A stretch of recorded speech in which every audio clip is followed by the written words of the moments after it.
I stood in the dim glow of the kitchen, my knuckles white as I gripped the edge of the counter. The phone in my hand felt heavier than it should, its screen glowing with the last text I'd found. Words seared into my brain like a brand: "Can't wait to see you tonight. Love you." It wasn't from me. It was sent to my wife, Emma. I stared at her response: "Me too, baby. I'll make an excuse to leave early." She wasn't even trying to hide it. My heart pounded like a drumline, erratic and furious, as the realization hit me: she was at a restaurant right now, with him. I didn't need to play detective, I already knew too much. For weeks, I'd noticed the way Emma's laughter sounded fake when she was with me, the way she hugged her phone like it was a lifeline, and how her perfume lingered longer when she came home late. But this was undeniable. The betrayal wasn't just imagined, it was real, happening at this very moment. And yet, I felt strangely calm. A cold, steely resolve took over. Without thinking, I dialed the restaurant where her lover had promised her a night of romance, the same place where she'd spun lies about working late to cover her tracks. "Good evening," a chipper hostess greeted me. "I need you to connect me to a table," I said, voice sharp enough to cut glass. I gave her Emma's name and waited. My breath hitched as the phone clicked and a faint hum of background chatter filled my ear. "Hello?" It was him. His voice dripped with arrogance and ease, like he had the world in the palm of his hand. "Listen carefully," I began, my voice low and steady. "If you think this will go unnoticed, you're mistaken. I suggest you hand her the phone." There was a pause, a moment of stunned silence, before I heard a muffled, "It's for you." And then came Emma's voice. "Hello?" she said, sweet as honey, though I could hear the tremor beneath the surface. She knew. She knew. "Once you're done with your little dinner date," I said, my tone ice cold, "head straight to the hospital emergency room. Your family needs you." For a moment, there was nothing but static in my ears. Then she hissed, "What the hell is that supposed to mean?" "It means you're not as clever as you think. Don't bother explaining. You'll have all the time in the world to lie to me later." I hung up before she could respond, her shocked gasp lingering in the air. I stared at the phone, my chest heaving with a rage I'd never felt before. The silence in the kitchen was deafening, but my mind was a hurricane. I wanted answers, but more than that, I wanted revenge. The kind of revenge that couldn't be undone with an apology or crocodile tears. I didn't know who the other man was yet. I didn't even care. All I knew was that the woman I'd loved, trusted, and built a life with had spat on it all for a cheap thrill and a dinner date. And now, as I paced the room like a caged animal, I could feel the anger simmering into something darker, something dangerous. This wasn't going to end with just words. The minutes after I hung up felt like hours. My mind raced, replaying Emma's voice in my head. She wasn't just surprised, she was caught. That single, sharp intake of breath before I hung up told me everything I needed to know. She wasn't sorry. She wasn't panicked. She was pissed that I'd interrupted her little fantasy. I wasn't going to sit around waiting for her to come home with some pathetic excuse. No, I wanted to see her face, wanted to watch her squirm. I grabbed my jacket, my keys jangling like an executioner's blade, and headed for the restaurant. The drive there was a blur, my hands gripping the wheel so tight I thought I might snap it in half. Anger simmered in my chest, mixing with a sickening sense of dread. Part of me didn't want to see her like that, dressed up, smiling at some other man like she used to smile at me. But another part, the part that refused to let this betrayal go unchecked, demanded it. When I arrived, the restaurant was glowing warmly under the night sky, a picture-perfect spot for romance. How many times had Emma dragged me to places like this, insisting we needed more date nights? The irony wasn't lost on me. I stepped inside, scanning the room. There she was, in the corner, leaning forward over the table with a laugh that made my stomach churn. Her lover was a smug-looking guy in his 40s, wearing an expensive suit and a grin that screamed entitlement. He had one hand on the stem of his wine glass and the other on hers. For a moment, I just stood there, watching. It felt like an out-of-body experience, like I was observing someone else's nightmare. And then Emma saw me. Her laughter froze mid-air, her face draining of color. "Michael," she stammered, as if saying my name might turn me into a ghost and make me disappear. I walked up to their table, ignoring the murmurs from nearby diners. Her lover looked at me like I was a waiter about to spill water on his overpriced meal. "Can we help you?" he asked, his voice dripping with condescension. "Help me?" I said, leaning in close. "You've done more than enough." Emma's hand shot out, like she could stop me with a single touch. "Michael, this isn't." "Don't," I snapped, my voice low but sharp. "Don't you dare finish that sentence with a lie." Her lover chuckled, a stupid little sound that grated on my nerves. "Look, man, I don't know who you are, but maybe you should." Before he could finish, I grabbed his wine glass and tipped it over, letting the deep red liquid spill across the table and onto his pristine white shirt. "Oops," I said flatly. The restaurant went silent. Emma gasped, standing so fast her chair scraped loudly against the floor. "What the hell is wrong with you?" she hissed, her voice rising in pitch. "What's wrong with me?" I repeated, my voice dangerously calm. "What's wrong with you, Emma? You're sitting here playing house with this clown while your husband, your family, sits at home wondering why you've become a stranger." The smug bastard started to speak again, but I didn't give him the chance. I turned to Emma, my voice breaking despite my best efforts. "How long, Emma? How long have you been lying to me?" Her face twisted into something ugly, part guilt, part defiance. "This isn't the time or place, Michael," she snapped, crossing her arms like a petulant child caught stealing. "Oh, so now you care about decorum?" I barked out a bitter laugh. "Funny, you didn't seem to care about that when you planned this little rendezvous." She glanced around the room, clearly mortified by the scene we were causing. "Good. Let her squirm. Let her feel even a fraction of the humiliation she'd dumped on me. I'll talk to you at home," she said through gritted teeth, grabbing her purse. She turned to her lover, her voice softening. "I'm sorry, David. I'll call you later." David. Now he had a name. Somehow that made it worse. "David," I repeated, my gaze boring into him. "You might want to think twice before answering that call. She's really good at pretending to be someone she's not." Emma glared at me, fire in her eyes, but she said nothing.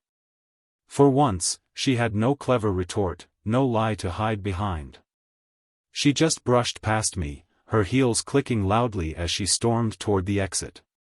I followed her out into the night, the cool air doing nothing to calm the storm inside me. She whirled around, her face twisted in anger. "What is wrong with you?" she spat. "You're acting like a psycho." "Don't you dare," I growled, stepping closer. "Don't you dare try to make me the bad guy here.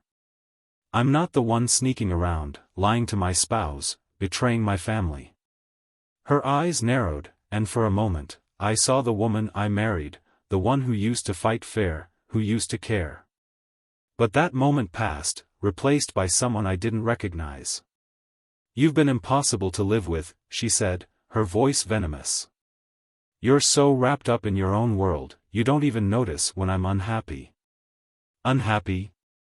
I repeated, my voice rising. "So your solution is to run into someone else's arms instead of talking to me?" Her silence was deafening. I shook my head, the weight of it all finally crashing down on me. "Get in the car, Emma. We're done here." As we drove home in silence, the air between us felt heavy with unspoken words. But one thing was clear, the woman sitting next to me wasn't the same person I'd married, and I wasn't sure if I'd ever be able to look at her the same way again. The car ride home was suffocating, the kind of silence that screams louder than any argument.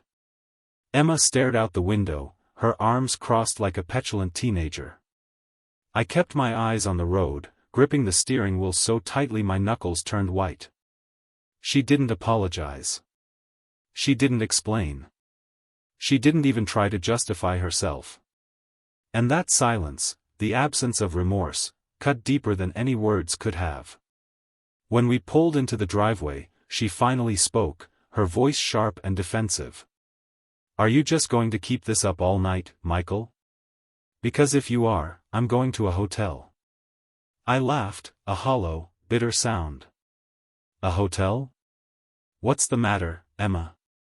Not eager to explain yourself?" She stepped out of the car without another word, slamming the door behind her.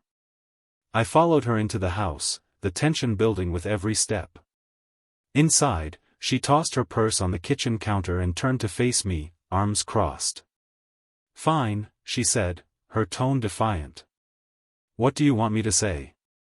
"I want the truth," I shot back, my voice rising. "No more lies, no more excuses.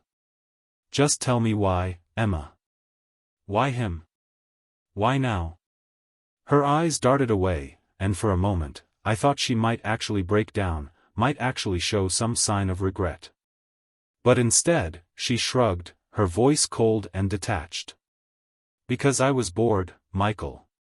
Is that what you want to hear?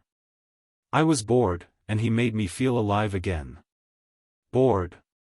She said it like it was a reason, like it was enough to justify tearing our life apart. My hands shook with the effort it took not to explode. "Bored," I repeated, my voice low and dangerous. "We have a son, Emma. A life. A marriage. And you threw it all away because you were bored?" Her lip curled, and suddenly, all the anger she'd been holding back spilled out. "Don't you dare act like this is all on me. You've been checked out for years, Michael. Always working late, always tired, always distracted. You didn't notice I was unhappy because you didn't care." "I didn't care?" I shouted, stepping closer. "I've worked my ass off to give us a good life. Everything I've done has been for you and Alex. And this," I gestured between us, my voice cracking. "This is how you repay me?" She scoffed, shaking her head. "You're such a martyr, Michael. Always painting yourself as the victim. Maybe if you'd spent less time at work and more time paying attention to your wife, this wouldn't have happened." I froze, her words hitting me like a slap. "So this is my fault?" She didn't answer. Her silence spoke volumes. Then, something in me snapped. I turned and walked out of the kitchen, heading straight for the garage. I needed space, needed air, needed anything but the suffocating presence of the woman who had just blamed me for her betrayal. But as I paced the garage, trying to calm the storm inside me, I noticed something strange. A set of unfamiliar car keys sat on the workbench, the shiny logo of a luxury brand catching the light. I picked them up, confusion swirling in my mind. That's when I noticed the small, black envelope tucked under the keys. My name was scrawled on the front in Emma's handwriting. Heart pounding, I opened it. Inside was a card, plain and simple, with 2 words written in bold, elegant script. "I'm sorry." And then, taped to the bottom, was a receipt. A bank statement, to be exact. It showed a large withdrawal from our joint account, thousands of dollars. The transaction date matched the same day she'd told me she was working late. My stomach churned as realization dawned. The car keys, the money, the note, it was all connected. This wasn't just about some fling with David. This was something bigger, something deeper. I stormed back into the house, holding up the keys and the note. "What the hell is this, Emma?" Her face went pale. For the first time that night, I saw real fear in her eyes.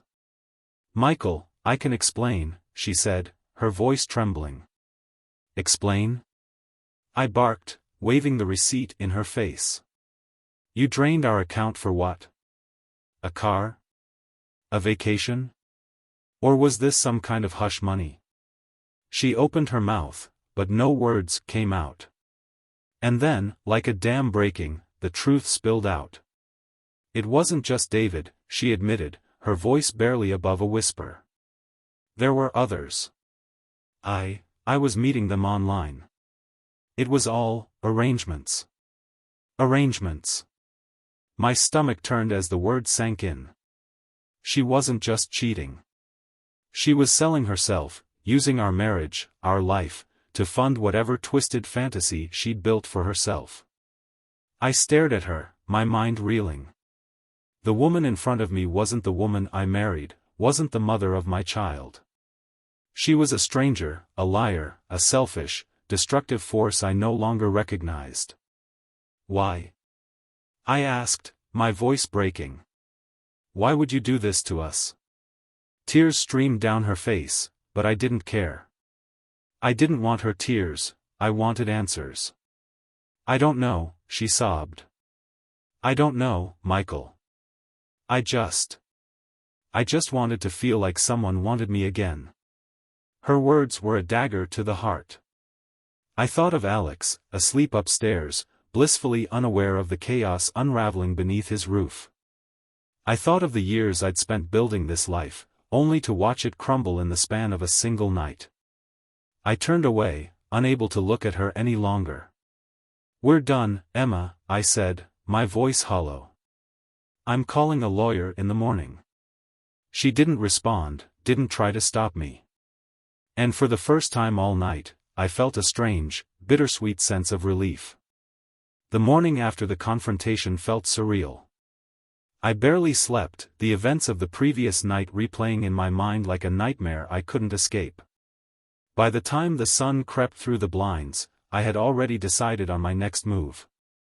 I wasn't waiting for explanations, apologies, or another round of her manipulative lies. This time, I was taking control. I sat at the kitchen table, staring at the divorce lawyer's number I'd found online.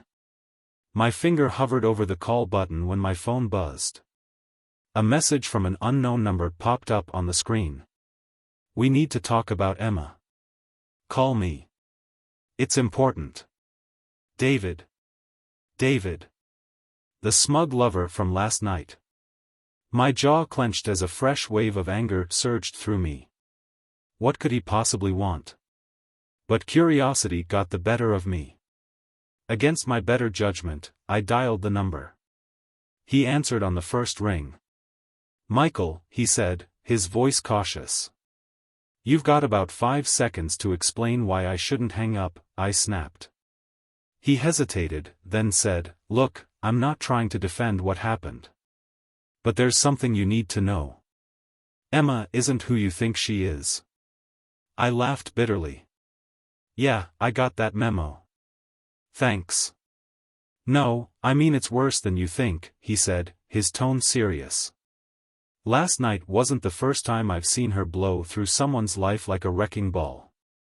She's done this before. My stomach dropped. What are you talking about? I didn't know about you until last night, he continued. She told me she was divorced. Said her ex was some controlling jerk. But after what happened at the restaurant, I started digging. And, well, let's just say there's a pattern. I gripped the phone tighter. A pattern? She's been in this game for years, Michael, David said. Cheating, lying, draining accounts. I've found 2 other men she's been involved with in the last 5 years. Both of them lost thousands because of her.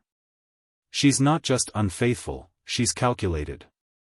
The words hit me like a freight train. I sat there, stunned, as he rattled off details, names, dates, even an incident where Emma had allegedly faked a pregnancy to get money out of one of her lovers. Why are you telling me this? I finally managed to ask. Because I didn't sign up for this either, he said, his voice tinged with regret. I feel like an idiot for believing her lies. And I figured if anyone deserves to know the truth, it's you. As much as I hated him, I could hear the sincerity in his voice. He wasn't lying. And that made everything worse. When I hung up, my head spun with questions. How much of my life with Emma had been a lie? What else had she done that I didn't know about? I didn't have to wait long for answers. Emma was still asleep when I went upstairs, her face peaceful in a way that felt grotesque after everything. I couldn't bear to look at her, so I turned my attention to her nightstand. Her phone was there, charging. I hesitated for only a moment before picking it up. She'd lied to me so much that I didn't care about invading her privacy anymore. I needed the truth. The first thing I checked was her email. Sure enough, there was a folder hidden under a fake name. Inside, I found receipts, messages, and photos that painted a horrifying picture of her double life. There were exchanges with multiple men, all of them dripping with charm and manipulation. "You're so generous," one email read. "I can't wait to see you again. I'll make it worth your while." It was nauseating. But the most damning piece of evidence was a series of emails with someone named Rebecca. Rebecca wasn't a lover, she was a partner. The messages revealed that Emma and this woman were running a scheme together, targeting wealthy or vulnerable men. Emma would get close to them, bleed them dry, and Rebecca would help cover the tracks. "Don't let this one slip away," Rebecca had written in one email. "He sounds like he's got deep pockets. Play the long game." They were talking about me. I dropped the phone, my hands shaking. Emma stirred in bed, her eyes fluttering open. When she saw me holding her phone, her face hardened instantly. "What are you doing?" she demanded, sitting up. "I know everything," I said, my voice shaking with fury. "The men, the money, the schemes. All of it." Her eyes flickered with panic, but then she smiled, a cold, calculating smile that sent a chill down my spine. "Well," she said, throwing the covers off and standing. "I guess the cat's out of the bag." "That's it?" I snapped. "No denial, no excuses." "What's the point?" she said, her voice dripping with venom. "You already think I'm a monster, so why waste my breath?" "Yeah, I lied. I cheated. I took what I wanted. And you know what? I don't regret it." Her words hit me like a slap. I stared at her, barely able to believe what I was hearing. "You don't regret it?" I whispered. "No," she said, crossing her arms. "I don't. Do you know how boring my life was with you? Same routine, day in and day out. I wanted more, Michael. And I got it. It was like looking at a stranger. The woman I thought I knew, the woman I'd loved, was gone, if she'd ever existed at all." "Get out," I said, my voice cold. She raised an eyebrow. "Excuse me?" "You heard me," I said, stepping closer. "Pack your things and get out. You're not welcome here anymore." She laughed, a bitter, joyless sound. "You can't kick me out, Michael. This is my house too." "Not for long," I said. "The lawyer will see to that." For the first time, I saw fear flicker in her eyes. But it was too late. I wasn't going to let her lies destroy me any more than they already had. As she stormed upstairs to pack, I sat down at the kitchen table, exhausted but determined. She'd underestimated me for too long.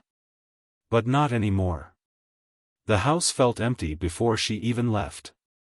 There was a suffocating silence in every room, like the walls themselves were holding their breath.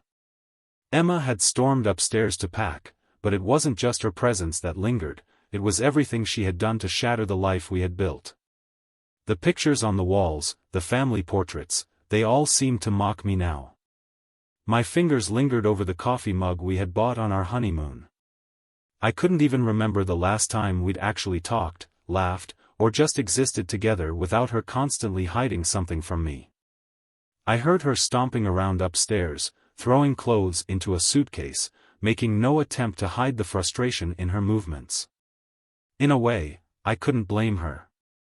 I'd never imagined our marriage would end like this, quiet, methodical, like we were both strangers forced to coexist in the same house. But it wasn't her leaving that twisted the knife, it was the emptiness of it all. The betrayal that had poisoned everything. I had just grabbed my phone to call the lawyer when I heard Alex's voice from the stairs. "Dad? What's going on?" My heart sank. My son, only 10 years old, had been locked in his room during the confrontation with Emma, but it seemed like the walls had ears. He must have overheard something. I turned around to see him standing there, his small body framed by the doorway. His innocent face, so trusting and open, felt like a punch in the gut. "Hey, buddy, come here," I said, trying to keep my voice steady. I forced a smile, hoping he wouldn't see the devastation in my eyes. He walked over slowly, confusion written all over his face. Is Mom leaving?" The question hit harder than I expected. How could I explain this to him? How could I make sense of something so monstrous to a child? I crouched down so I was at eye level with him. "Alex, listen, your mom and we've been having some problems." "Problems?" He frowned, clearly not understanding. "But you guys always tell me you're fine. You say you're happy." "I know, buddy," I said, swallowing the lump in my throat. "And sometimes, people can make things look okay on the outside, but inside, they're not. Sometimes they make mistakes, big ones." His eyes searched mine, still trying to make sense of it all. "Is she coming back?" I felt my chest tighten. "I don't think so." He nodded, his face falling as the reality of what was happening hit him. "But I don't want her to go," he whispered, barely above a breath.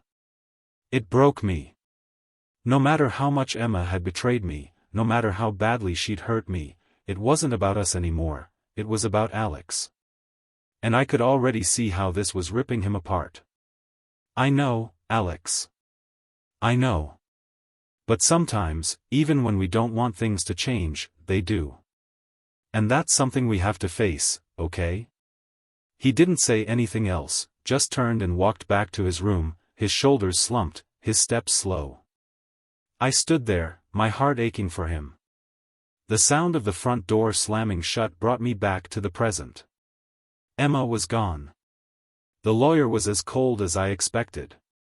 His voice had the practiced tone of someone who had seen every type of divorce imaginable, and I was just another case to him. But I needed this. I needed to make sure Emma didn't take everything from me. I didn't care what it cost, she'd already taken too much. "I'll need to go over some details with you, Michael," he said, his tone professional. "But based on your description of Emma's behavior, we should be able to move forward with the divorce. I'll start the paperwork and ensure she's removed from any joint accounts." The words didn't sting as much as I thought they would. Maybe it was because I had already started the process of letting go, of accepting that everything I knew was gone. After the call, I couldn't just sit in the silence of the house anymore. I went upstairs to check on Alex. His door was closed, but I knocked softly before stepping in. He was sitting on the bed, his knees pulled up to his chest, staring out the window. His face was drawn, his eyes distant. The sight made my heart crack even more. "Hey, buddy," I said quietly, sitting down beside him. "How are you doing?" "I don't know," he replied, his voice flat. "It's weird. It feels like everything's wrong. Like it's not real." I placed a hand on his shoulder, trying to offer comfort. "It's okay to feel that way. It's a big change, and sometimes, things don't make sense at first. Why did Mom do it, Dad? Why did she go?" The pain of those words cut through me. I wasn't prepared to explain Emma's actions to him, especially when I couldn't even explain them to myself. But I knew I had to say something. Sometimes, people make choices that hurt others, I said, choosing my words carefully. But that doesn't mean it's your fault. It never is. You're loved, okay? No matter what happens, you're loved. He nodded slowly, but I could tell he wasn't fully processing what I was saying. He just needed time. We both did. Emma didn't contact me the next day.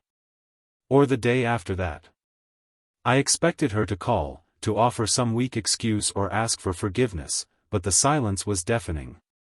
It was clear that she was gone in more ways than one. Then, unexpectedly, I received an email. It was from Rebecca, the name I'd seen in Emma's inbox. My stomach twisted in knots. Michael, I need to talk to you. What Emma did isn't what it seems. I'm not the person you think I am. Please, don't make any rash decisions. Let's meet. I'll explain everything.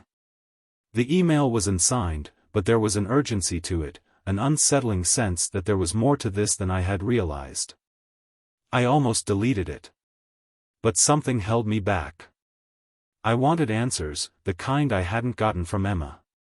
If there was a chance to understand how deep this betrayal went, I couldn't just let it go. I replied. Fine. Meet me at the park tomorrow morning. But don't waste my time. The park was eerily quiet that morning, the kind of stillness that made you feel like the world was holding its breath. I'd arrived early, sitting on a bench near the entrance, waiting for Rebecca to show up. My mind raced, each second heavier than the last. The email from her had rattled me. She wasn't just someone from Emma's past, she was involved in this mess, a key player in the games Emma had been playing for years. Part of me wanted to throw the phone into the nearest lake, forget everything, and move on. But the other part of me, the part that still wanted to make sense of the chaos, needed to hear her side. My fingers tightened around my coffee cup as I scanned the park. It wasn't long before I saw her, a woman in her 30s, dressed casually but with an air of control. She was the type who didn't need to say much, but you knew she had power just by the way she carried herself. She made her way toward me with purpose, and for a split second, I almost regretted agreeing to meet her. Michael, she said when she reached me, her voice low, measured. I'm Rebecca. I didn't extend my hand. I wasn't sure I wanted to touch her, after everything that had happened. But I nodded anyway, motioning for her to sit down. So, what's this all about?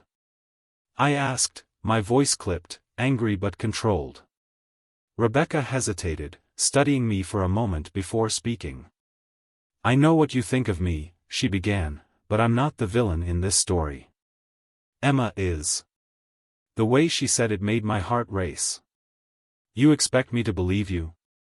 I don't care if you believe me, she shot back, her eyes hard. But I'll tell you this, everything Emma told you, every little lie she fed you, was calculated. She's been manipulating people for years. Not just you, Michael, everyone around her. I felt a pit open up in my stomach. What do you mean? She's always been like this, Rebecca said, her voice colder now. She's never been faithful to anyone. It's all a game to her, control, manipulation, money. She's never been in a real relationship because she doesn't know how. It's always about what she can get. I couldn't breathe. The weight of her words hit me harder than anything Emma had said. It was one thing to suspect, to feel the betrayal in your gut, it was another to have someone confirm it with chilling precision. But why the lies? I demanded. Why go to such extremes? Rebecca paused, her face softening for a brief moment.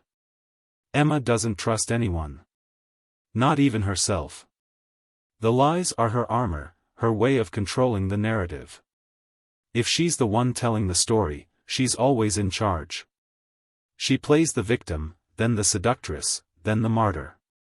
She's always got a way out. I let out a bitter laugh. You're saying she's a master manipulator? That's exactly what I'm saying, Rebecca replied, her gaze unwavering. But you've been a part of her game too, Michael. She used you, just like she used every other man she's been with. The truth stung, but I had to hear it.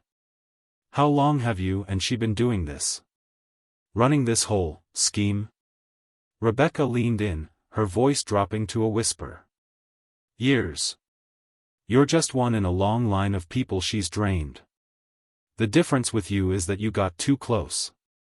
You're the first one she hasn't been able to manipulate completely.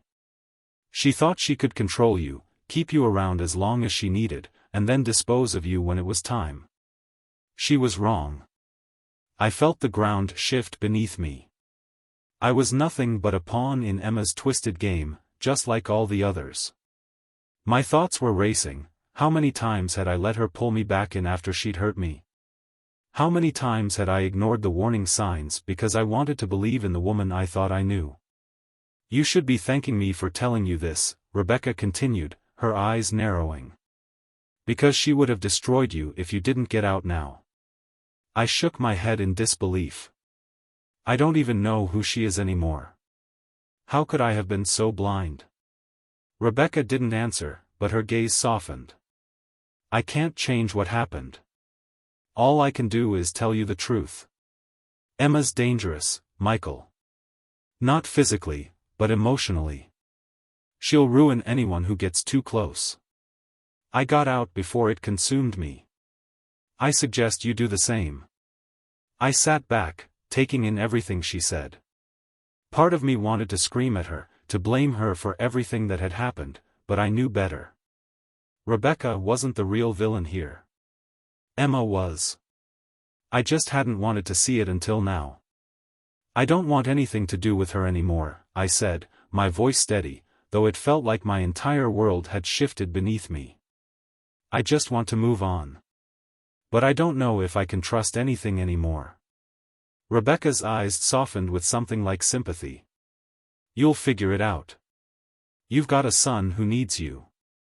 You're better off without Emma. I nodded, though I wasn't sure if I believed it.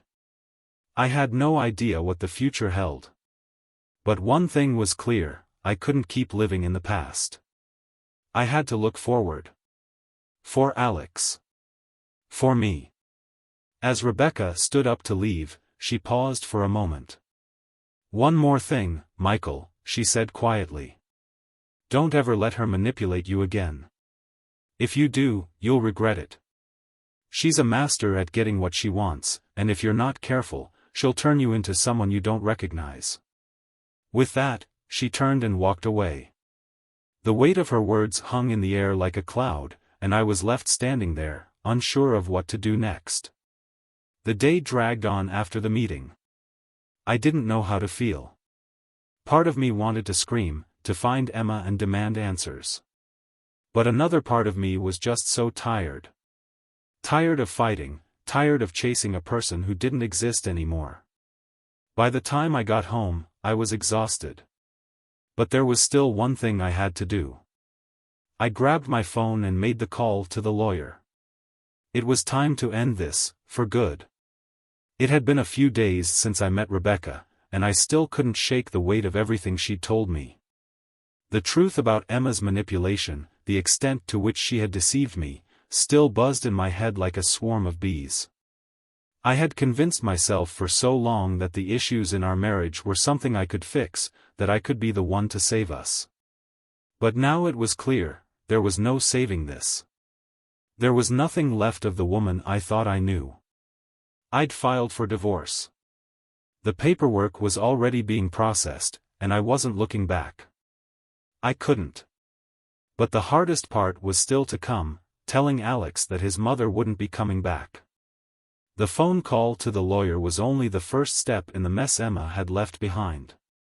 As I sat in my living room, the silence felt heavier than ever. The house, once a place of laughter and warmth, now felt like a prison. But then, as if life wasn't complicated enough, the doorbell rang. I wasn't expecting anyone, and for a moment, I hesitated. When I opened the door, I found a man standing there, early 40s, dark hair, wearing a tailored suit that looked like it came from a designer store. He didn't look like anyone I knew, but there was something familiar about him. "Michael?" he asked, his voice smooth, professional. "Yeah. Who are you?" "My name is Jason. I'm a friend of Emma's." I couldn't help but let out a bitter laugh. "A friend? After everything that's happened, you still have the nerve to come here and say that?" Jason's eyes were calm, calculating. He wasn't rattled, not in the least. "I'm not here to cause trouble. I think you should hear me out. This is about Alex." The mention of my son immediately made me stop dead in my tracks. "What do you mean, about Alex?" He stepped forward, his voice lowering as if he were speaking to someone on his level. "I know this is hard to understand, but I've been working with Emma for a long time. You've been kept in the dark about a lot of things, and there's something you need to know about your son. It's not just her playing games with you, she's playing games with him too." I felt my blood run cold. "What are you talking about?" "I think you're aware of Emma's ability to manipulate, right? Well, she's been grooming Alex for a while now. The games, the lies, it's all part of a bigger picture." A wave of panic rushed through me.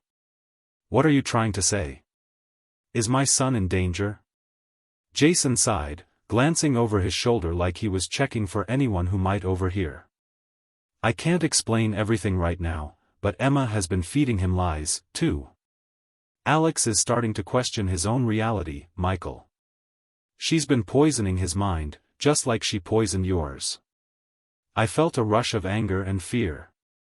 This wasn't just about me anymore. It was about my son, the one person I'd promised to protect. "You better start making sense, fast," I said, my voice sharp. "What exactly has she been telling him?" Jason hesitated for a moment, like he was choosing his words carefully. "She's been telling him things about you, things that aren't true. She's made him think you don't love him, that you're the one who's caused all of this.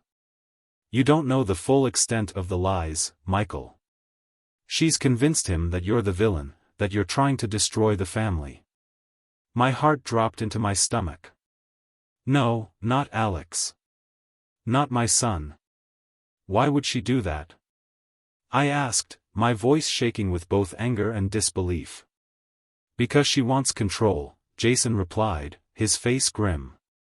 "And to have control, she needs to manipulate everyone around her, including Alex. She's been planting seeds in his mind, slowly turning him against you so that when the time comes, he'll blame you for everything. He's been conditioned to think of you as the one who's abandoning the family, not her." I felt like the floor had been ripped out from under me. I'd spent all this time trying to protect Alex from the pain of the divorce, but Emma had already started to turn him against me, poisoning his view of everything I'd done for him. "You're lying," I said, my voice barely a whisper. I wanted to believe this wasn't true. I had to. Jason didn't look like he was lying. In fact, his calmness only made me more nervous. "I'm not. I can't go into all the details, but I've seen how she's been treating him. She's got him believing that everything that's happened, the divorce, the tension, the fights, it's all because of you. She's setting you up to be the bad guy." "No," I muttered, shaking my head. "I won't let her do this. I won't let her turn my son against me." Jason's eyes softened for the briefest moment. "You're already too late. She's been manipulating him for months, even longer than you think. It's all part of her plan." My fists clenched, my mind spinning with thoughts I couldn't process fast enough. Emma had been playing a game with Alex too? How much damage had she done to him already? And more importantly, how was I going to fix this before it was too late? I took a step back, trying to clear my head. What do I do now? Jason looked at me one last time, his expression serious. "You need to talk to Alex. Don't wait any longer. It's time to be completely honest with him. She's already got a head start, Michael. You have to catch up. I nodded, knowing he was right. The next move was mine, and I had to make it count. I couldn't let Emma win, not in my life, and certainly not in Alex's. Thanks for the warning, I said, trying to keep my voice steady. Jason gave me one last look, as if measuring the sincerity in my words. Then, without another word, he turned and walked away. As I stood there, staring after him, the weight of what I'd just learned felt like 1,000 pounds pressing down on me. Emma had gone too far. She had hurt Alex in ways I couldn't even imagine. And now, it was up to me to fix the damage. I wouldn't lose him. Not like this.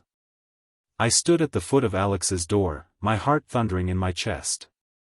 Every step toward this moment felt heavier than the last. I knew the confrontation with him would be different, it had to be. Emma had twisted everything, planted seeds of doubt in his mind. She had manipulated him, turned him against me, just like she had done to so many others. But this time, I wasn't going to let her win. I wasn't going to lose my son. I knocked lightly on the door, then opened it slowly.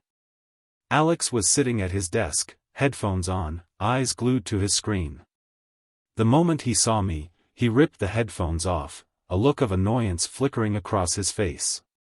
"What is it, Dad?" he asked, his voice tight. I noticed the subtle distance in his tone, the space that had grown between us over the last few months. It was there, like an invisible wall I couldn't breach, no matter how hard I tried. I took a deep breath and stepped into the room, closing the door behind me. "We need to talk, Alex." He frowned but didn't say anything, waiting for me to continue. I could feel the tension hanging in the air, thick and suffocating. I wasn't sure where to start, but I knew one thing for sure: I had to be honest with him, no matter how difficult it was.